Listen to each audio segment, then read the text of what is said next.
मानवी अभी 18 साल की हुई थी कि उसके माँ बाप को उसकी शादी की चिंता सताने लगी। मानवी सीधी सादी घर के कामों में व्यस्त अच्छे स्वभाव की लड़की थी।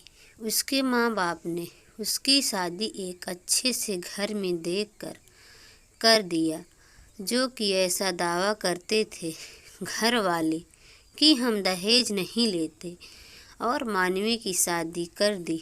मानवी की शादी को धीरे धीरे 1 साल होने वाला था और मानवी पेट से थी। 9वां महीना पूरा होने वाला था। एक दिन ऐसा आया जब मानवी एक बेटे को जन्म दिया। लोग बोलते हैं ना कि बेटी के जन्म के बाद औरतों का मान सम्मान और बढ़ जाता है, पर नहीं, मानवी के साथ ऐसा नहीं हुआ।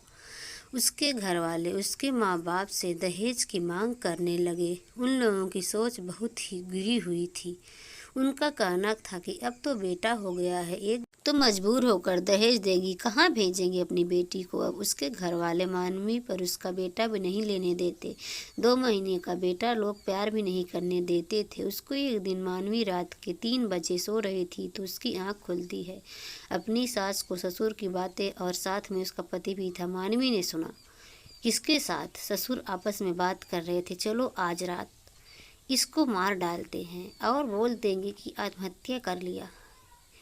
इतना सुनते ही मानवी के पैरों के नीचे की जमीन खिसक गई और उसने तुरंत किसी तरह अपने घर से बाहर निकल गई और नंगे पैर भागते भागते बहुत दूर निकल गई। कुछ पता नहीं था मानवी को, कुछ भी समझ में नहीं आ रहा था, पागल हो चुकी थी। उसके ससुराल वाले इतने निर्भय हो गए थे, उसके बच्चे को भी उसको छूने नहीं दिया। उसकी सास उसके बच्चे को जन्म के बाद से ही अपने पास रखती थी। मानवी को भी अब घर से बाहर निकाल दिया था। 3 बजे रात को मानवी भागते भागते जौनपुर की जगह लखनऊ जा पहुंची। मानवी को अपना कुछ होश हवास नहीं था। मानवी रोते हुए देखे पुलिस वाला हाँ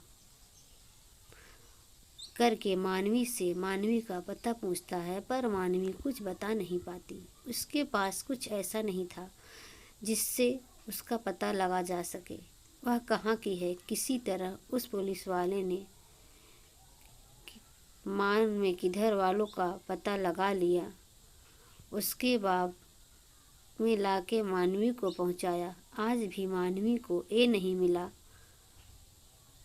मानवी आज भी माँ बनके भी अपनी बच्ची के लिए हमेशा तड़पती रहती है, क्योंकि उसके ससुराल वाले बहुत पैसे वाले हैं और मानवी के माँ बाप पैसों से तंग किसान को आज भी न्याय नहीं मिला। मानवी अपने मायके में ही रह रही है, एक उम्मीद के साथ कि हो सकता है कभी मुझे न्याय मिले। तो आप लोग बताइए, क्या मानवी को न्याय मिलेगा? यह कहानी एक सच्ची घटना पर है जो कि मेरे गांव में हुई है। तो क्या गरीब की लड़की के साथ ऐसा ही होता रहेगा? सोचकर मन बहुत दुखी होता है। ना जाने यह दहेज प्रथा कब बंद होगा। कहने के तो बहू बेटी है बराबर है, पर बहुत सी जगह ऐसा भी आज है जहाँ कितना फर्क किया जाता है दहेज के कारण।